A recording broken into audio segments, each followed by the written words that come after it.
Light کیوں نہیں اس میں؟ اچھا بھی ہے.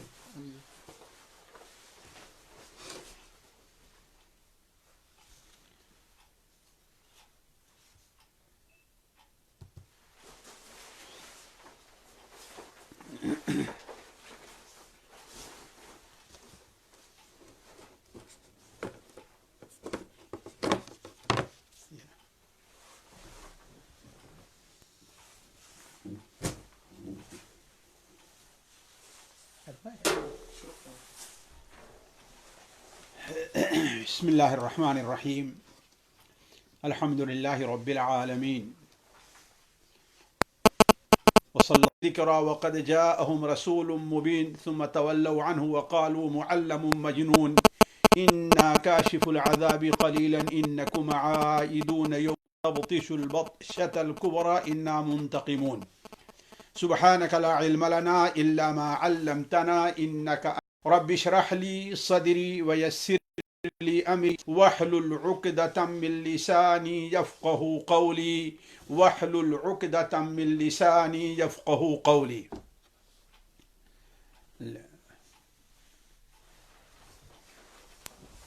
ساتھیو، السلام علیکم ورحمۃ اللہ وبرکاتہ. قیامت کی نشانیوں یا علامات قیامت کا جو سلسلہ آج کئی ہفتے سے چل رہا ہے، آج انہی نشانیوں میں سے ایک نشانی کا ذکر آپ کے سامنے، یا دو نشانیوں کا ذکر وقت جیسا رہے آپ کے سامنے کیا جاتا ہے. دیکھیے، یہ بات میں شروع ہی میں آپ لوگوں کے سامنے رکھ چکا ہوں کہ قیامت کی جو بڑی نشانیاں ہیں یا قیامت کی جو نشانیاں ہیں، کچھ نشانیاں ایسی ہیں جو قیامت کے بالکل قریب ہونے کی نشانی ہے. ایک تو قیامت کی نشانی ہے، ایک قیامت کے بالکل قریب ہونے کی، بلکہ ایک نشانی قیامت کے واقع ہونے کی نشانی ہے.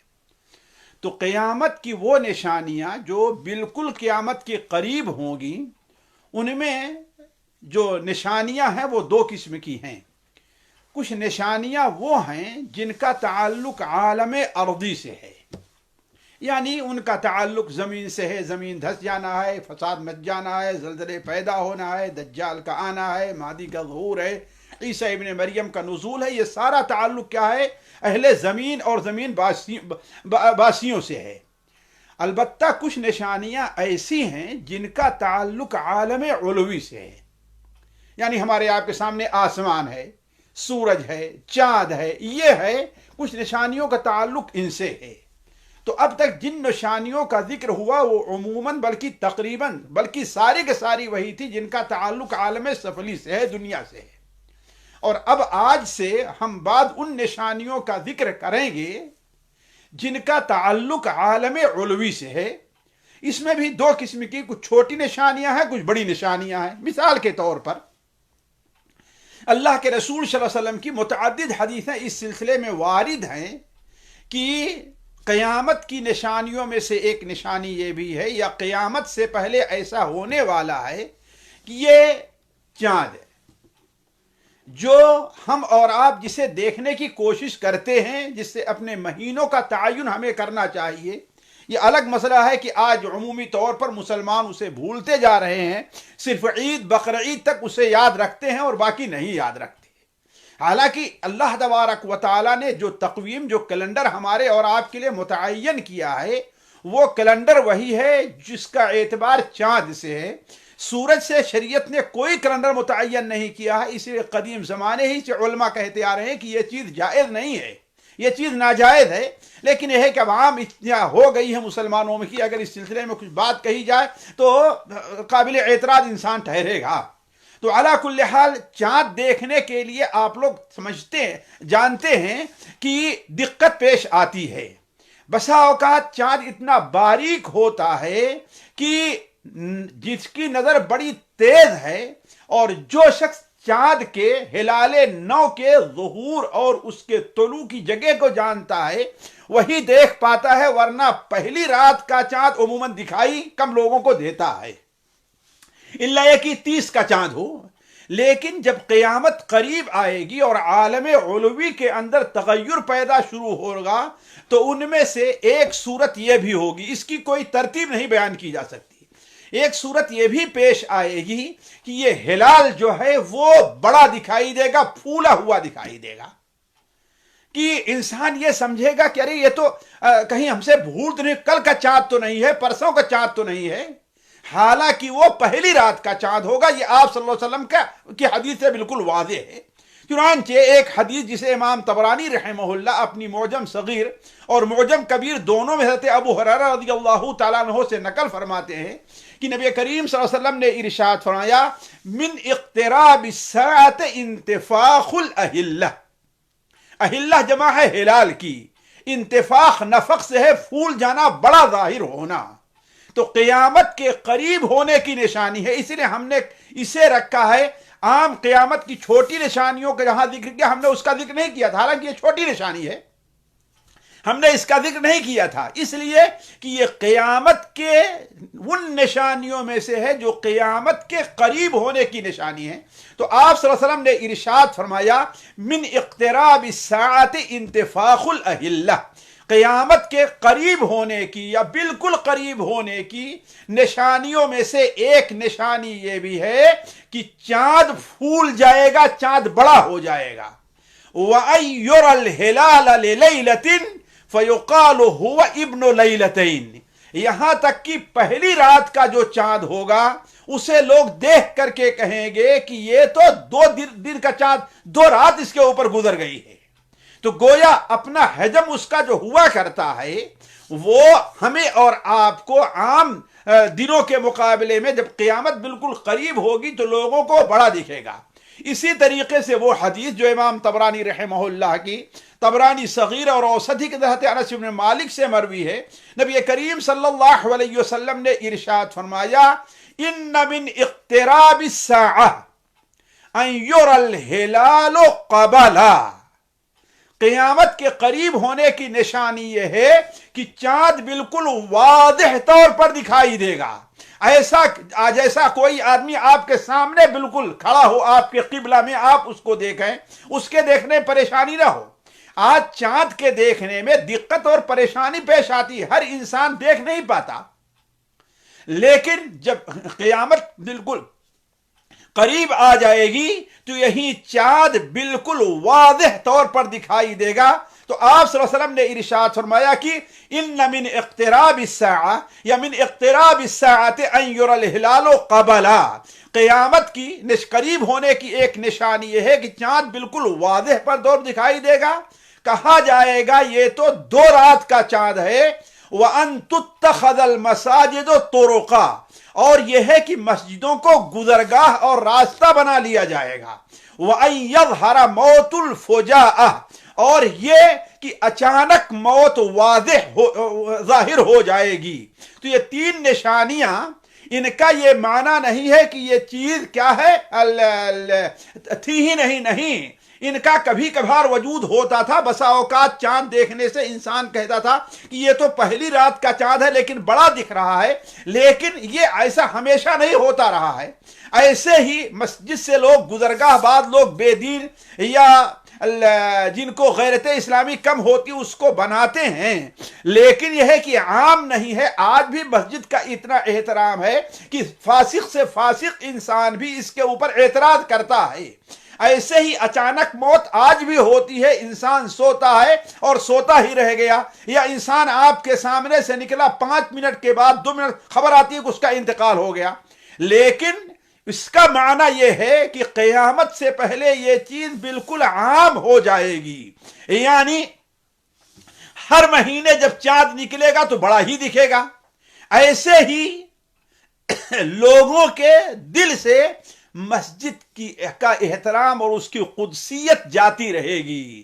لوگوں کے نزدیک بازار میں جانے اور مسجد میں، یعنی یہ راستہ جو عام جا رہا ہے اس میں جو بازار کی طرف اور یہ راستہ جو مسجد سے گزر کر کے ادھر جا رہا ہے، دونوں راستے میں کوئی فرق نہیں ہوگا. یعنی مسجد کی قدسیت کے نزدیک، مسجد کا احترام، مسجد ان کے نزدیک ایسے ہے گویا کہ یہ بازار ہے. اسی طریقے سے موت فجأہ کا معنی یہ ہے کہ یہ بالکل عام ہو جائے گی، عام لوگ اس کے اندر مبتلا ہو جائیں گے. تو کہنے کا مطلب یہ ہے کہ جس چیز کا مجھے یہاں ذکر کرنا تھا وہ یہ تھا کہ قیامت کی چھوٹی نشانیوں میں سے ایک نشانی جس کا تعلق قیامت کے بالکل قریب آنے سے ہے، اور جو قیامت کے جس کا تعلق عالم علوی سے ہے، ان میں سے ایک چیز کیا ہے کہ ہلال نو کا، یعنی پہلی رات کے چاند کا پھولا ہوا اور بڑا ظاہر ہونا ہے.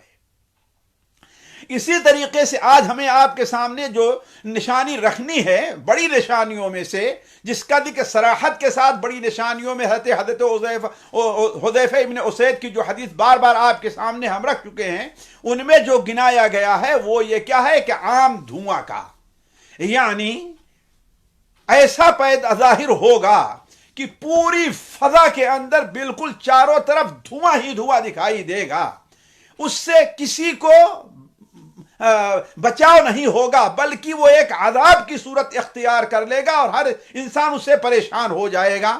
چنانچہ اللہ تبارک و تعالی سورہ الدخان میں ارشاد فرماتا ہے فارتقب یوم تأتی السماء بدخان مبین، انتظار کر لو، یہ لوگ آپ کی بات نہیں مانتے ہیں تو اس دن کو یاد کریں کہ یأتی السماء بدخان، تأتی السماء بدخان مبین، ایک واضح اور صریح دھواں آسمان کے اندر ظاہر ہوگا.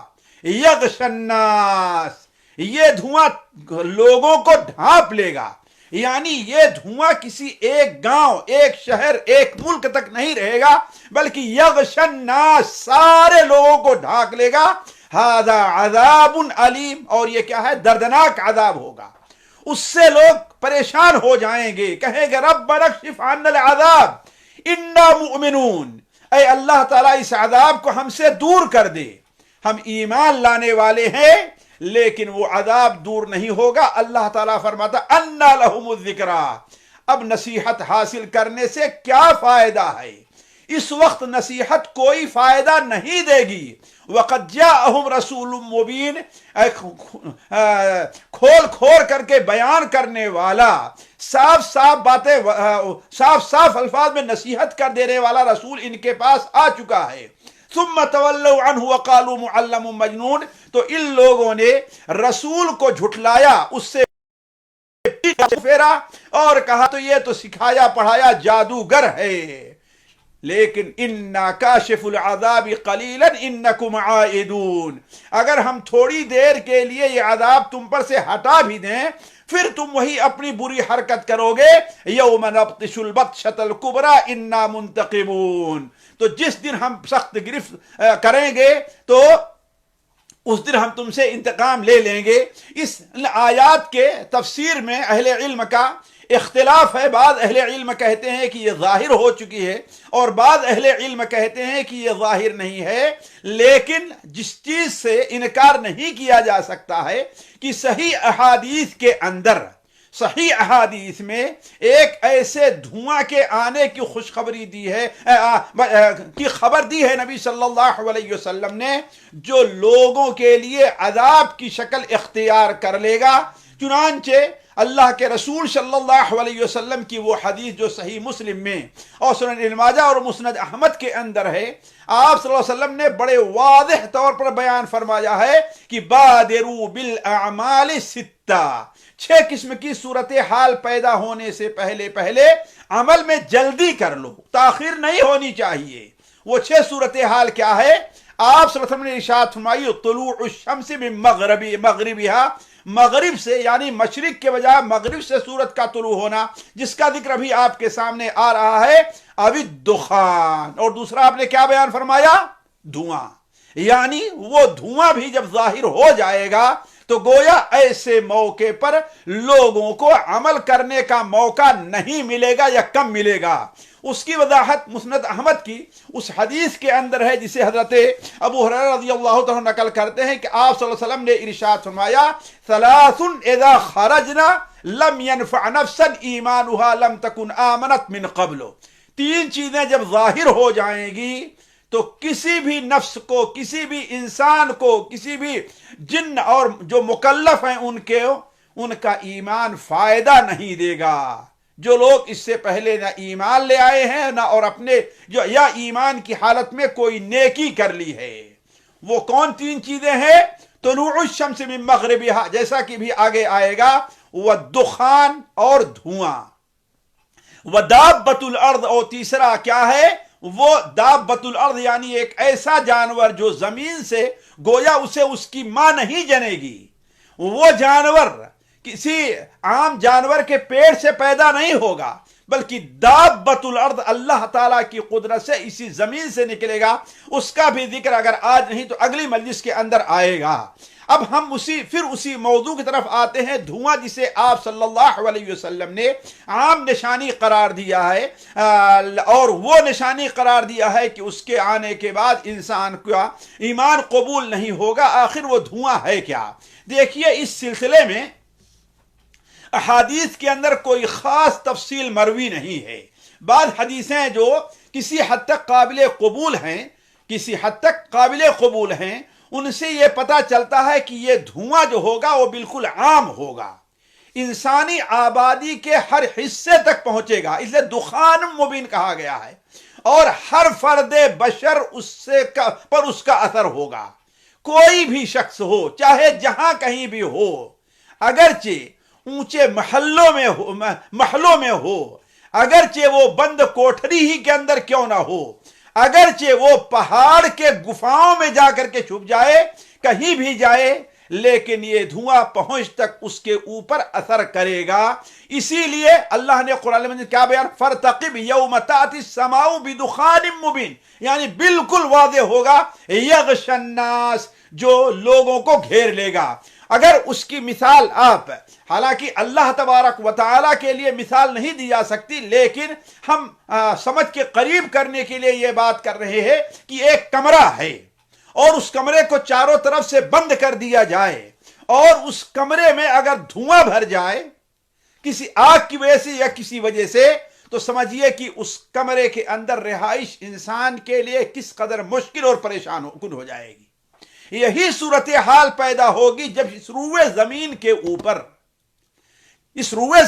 اوپر مکمل طور پر چاروں طرف سے دھواں ہی چھا جائے گا۔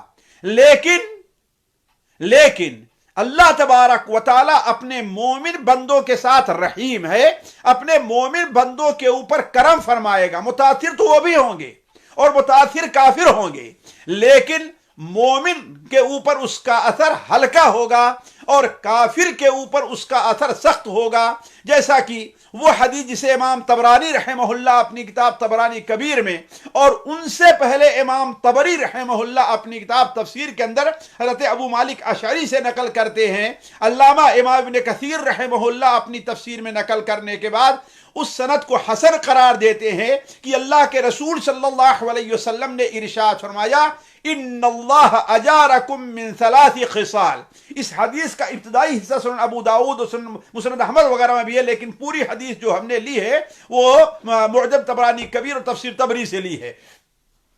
تو آپ صلی اللہ علیہ وسلم نے ارشاد فرمایا کہ اللہ تبارک و تعالی نے تمہیں تین چیزوں سے محفوظ رکھا ہے، یعنی تین مصیبتیں تمہارے اوپر نہیں آئیں گی۔ پہلی چیز تو یہ ہے کہ تمہارا نبی تمہارے اوپر ایسی بددعا نہیں کرے گا کہ سارے کے سارے ہلاک ہو جاؤ، جبکہ اللہ کے رسول صلی اللہ علیہ وسلم سے پہلے انبیاء نے یہ ایسا کیا ہے اور ایسا ہوتا رہا ہے۔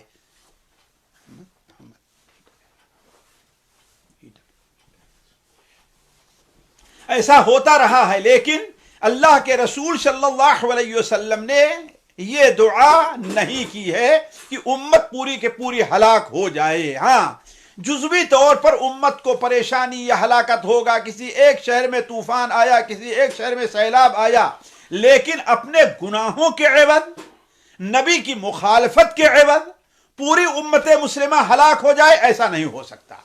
اور دوسری چیز کیا ہے؟ وَأَلَّا يَظْهَرَ أَهْلُ الْبَاطِلِ عَلَى أَهْلِ الْحَقِّ، اور اللہ تعالیٰ نے تمہیں اس سے بھی محفوظ رکھا ہے کہ اہل باطل اہل حق کے اوپر غالب آ جائیں۔ اس کا معنی کیا ہے؟ یعنی ایسا نہیں ہو سکتا ہے کہ اہل باطل اکٹھا ہو کر کے ساری دنیا اور تمام دنیا کے مسلمانوں کے دین کو بدل دیں اور انہیں باطل کے اوپر آمادہ کر دیں، جیسا کہ پچھلے قوموں کے ساتھ یہ چیز ہوتا رہا ہے اور یہ چیز ہوتی رہی ہے۔ اور تیسری چیز یہ ہے کہ وَأَلَّا تَجْتَمِعُوا عَلَى ضَلَالَةٍ، اللہ نے تمہیں اس سے بھی محفوظ رکھا ہے کہ پوری کی پوری امت ضلالت اور گمراہی پر اکٹھا نہیں ہو سکتی۔ یعنی امت کے افراد کم ہوں یا زیادہ ہوں، اکثریت ہو یا اقلیت ہو، یہ تو ہو سکتا ہے کسی گمراہ کن عقیدے، کسی کسی باطل عقیدے یا کسی گناہ کے کام پر وہ صحیح سمجھے اور اس کے اوپر عمل کرنا شروع کر دیں، لیکن ایسا نہیں ہو سکتا ہے کہ ساری دنیا کے مسلمان، خصوصاً مسلمانوں میں اہل علم کا جو طبقہ ہے، کسی چیز باطل کے اوپر اس کے حق ہونے کا فتویٰ دے دے، ایسا نہیں ہو سکتا۔ اسی لیے علماء کہتے ہیں کہ جس طریقے سے قرآن مسلمانوں کے لیے حجت ہے، اللہ کے رسول کی حدیثیں مسلمانوں کے لیے حجت ہے، ایسے ہی امت کا اجماع بھی مسلمانوں کے لیے حجت ہے۔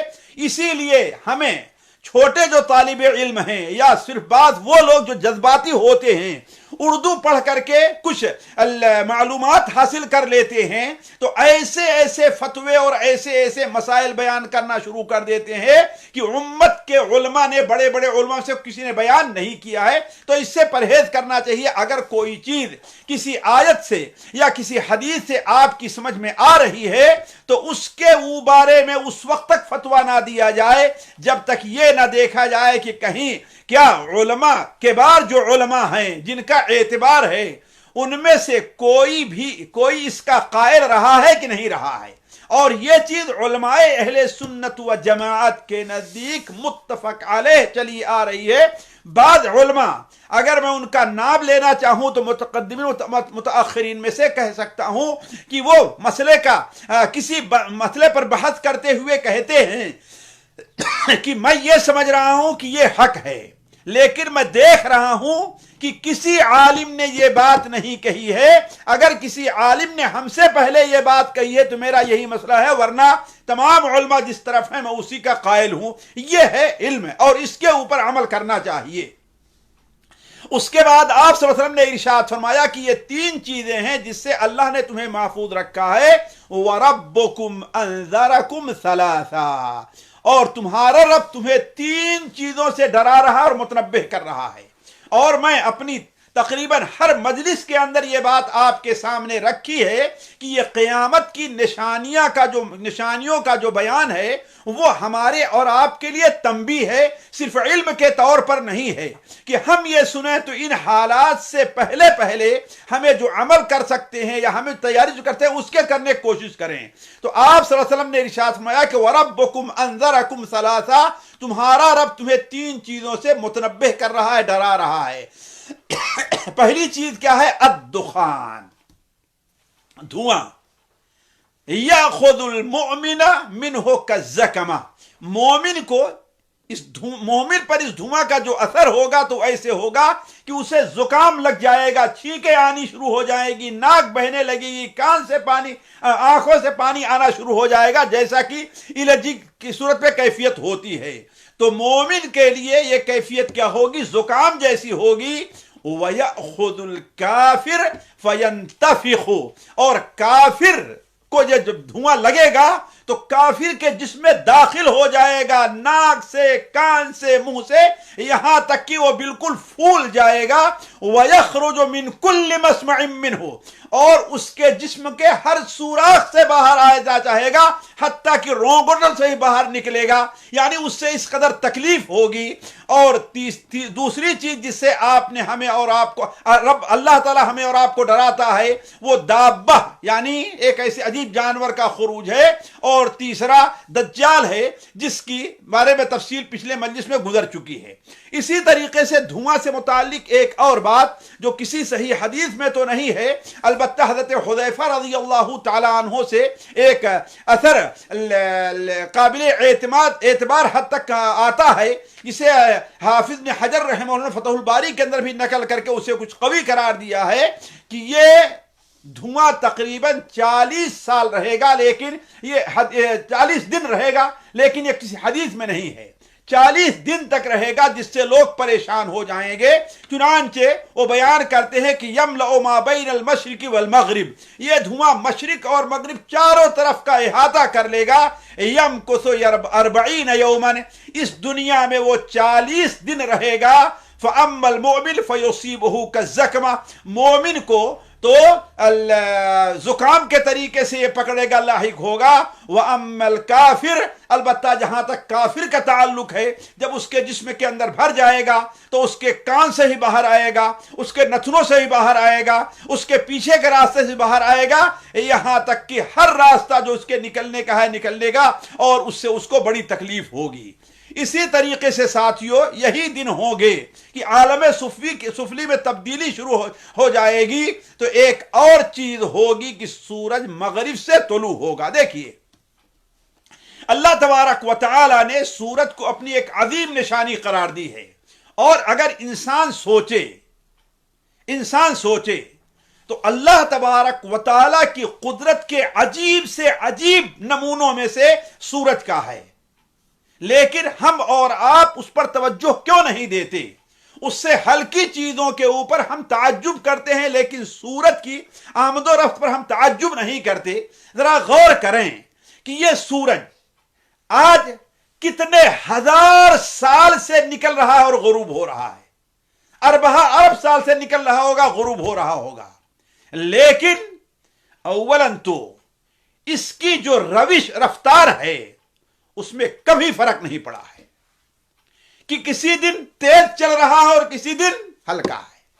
اور دوسری چیز، اس کی جو ٹائمنگ ہے، وقت جو ہے، آپ دیکھیے مثال کے طور پر آج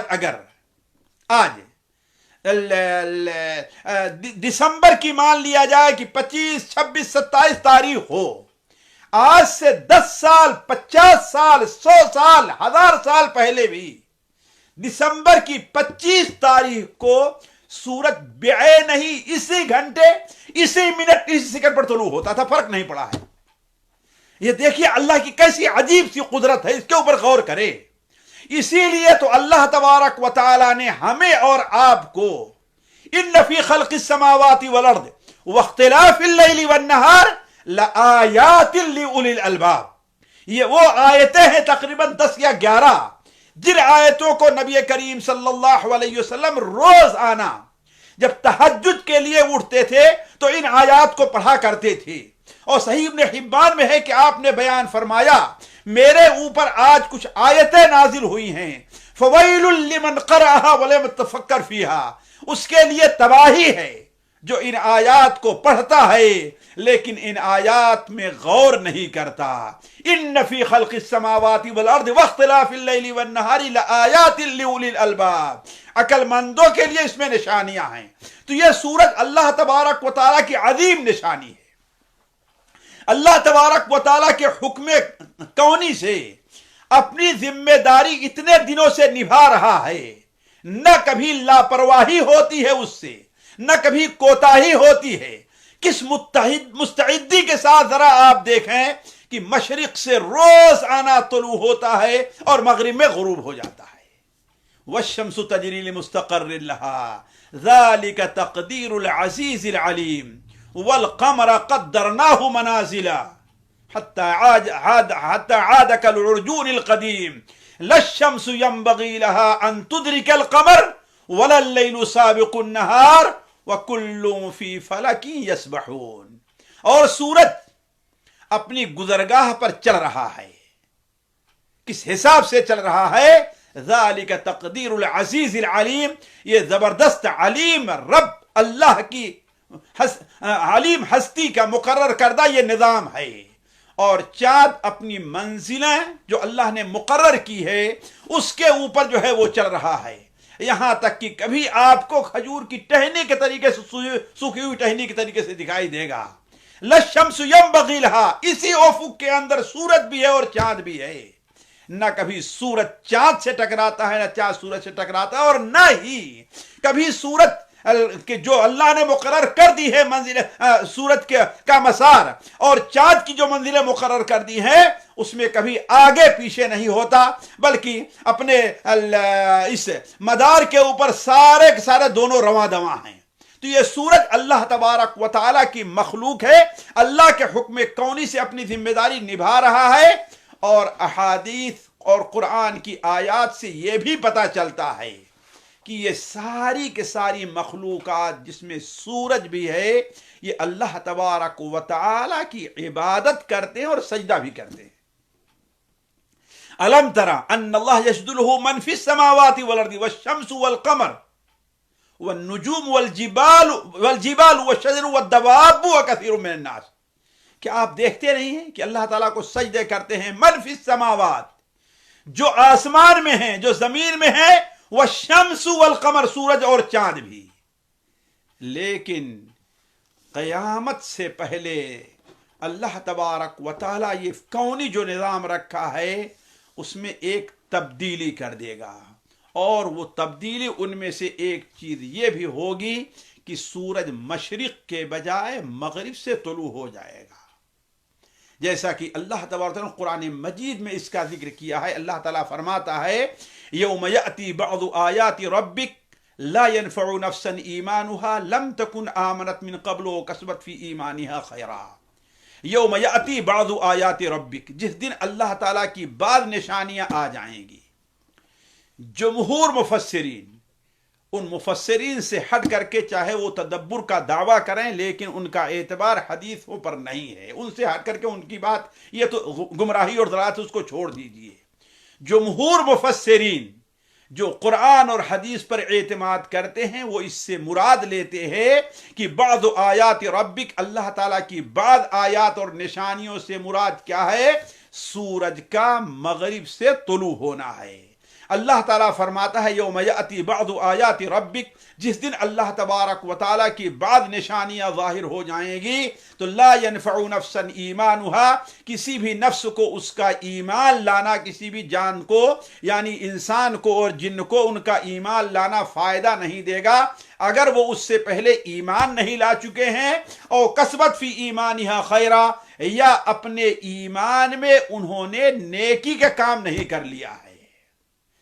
صحیح بخاری میں، صحیح مسلم میں حضرت ابو ہریرہ رضی اللہ تعالیٰ عنہ کی روایت ہے کہ اللہ کے رسول صلی اللہ علیہ وسلم نے ارشاد فرمایا لا تقوم الساعة حتى تطلع الشمس من مغربها، قیامت اس وقت تک قائم نہیں ہوگی یہاں تک کہ سورج اپنے غروب کی جگہ سے یعنی مغرب سے دوبارہ طلوع ہو جائے۔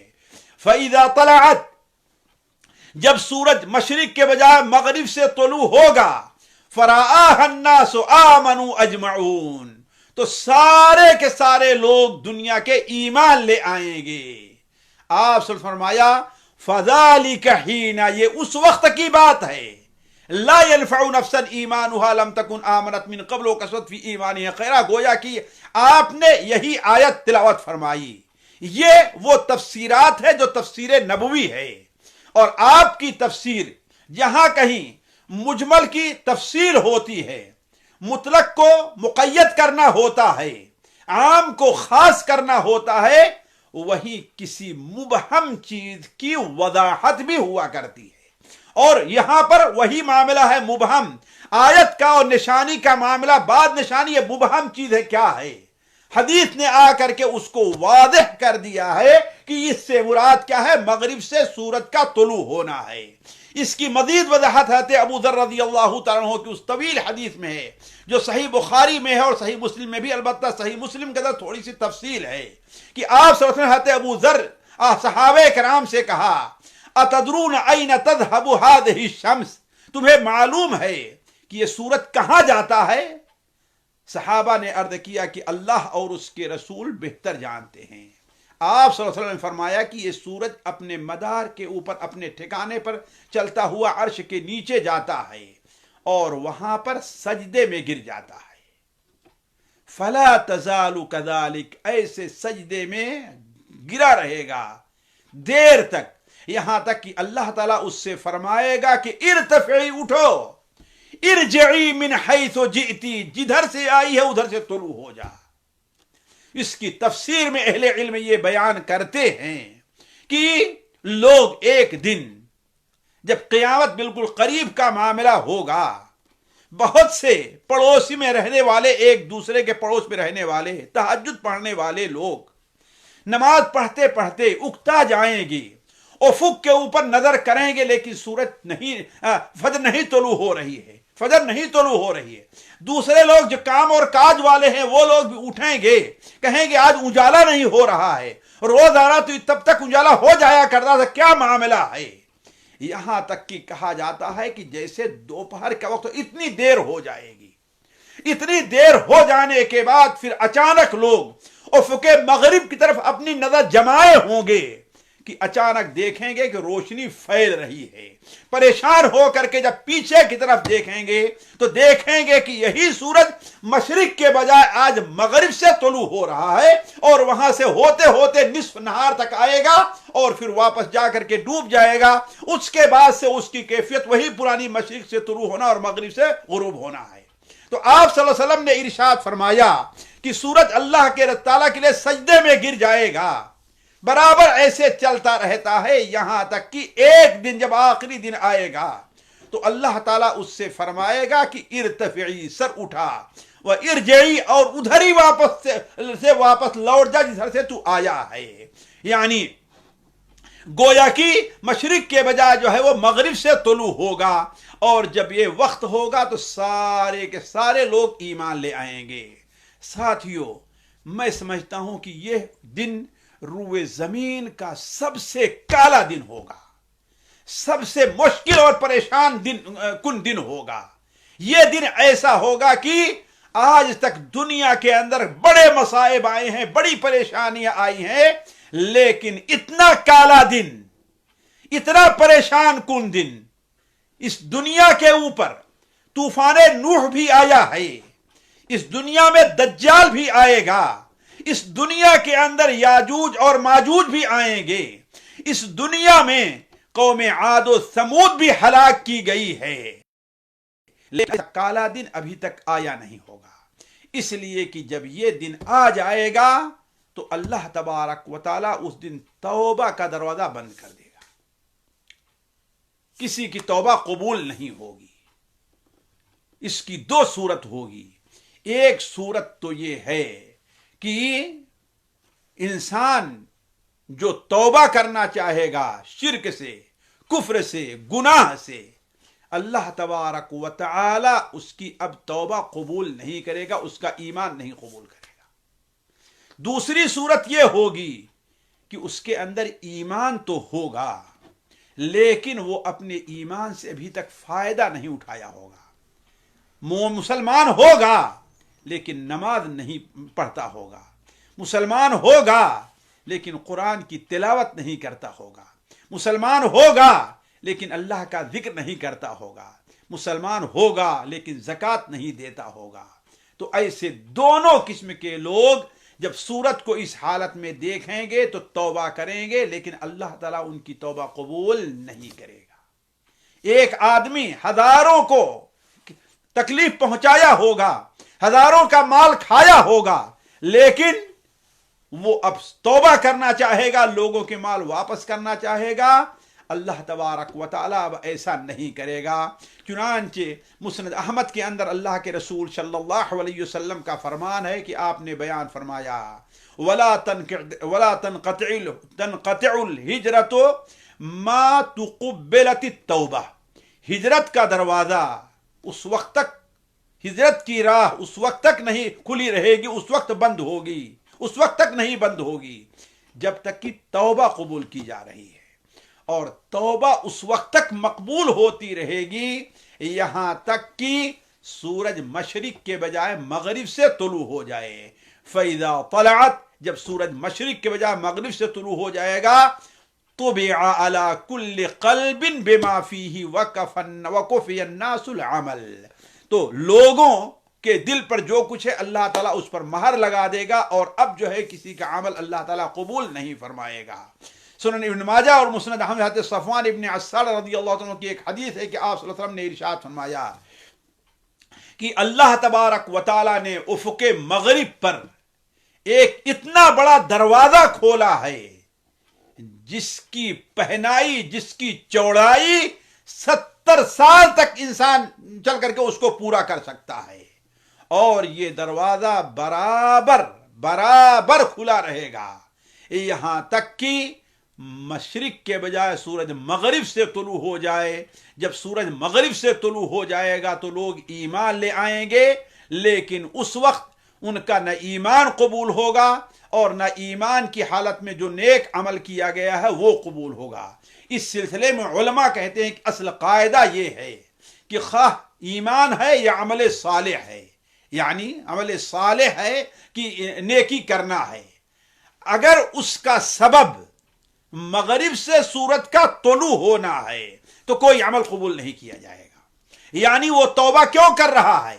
اس لیے کہ اسے یقین ہوگا قیامت آنے والی ہے.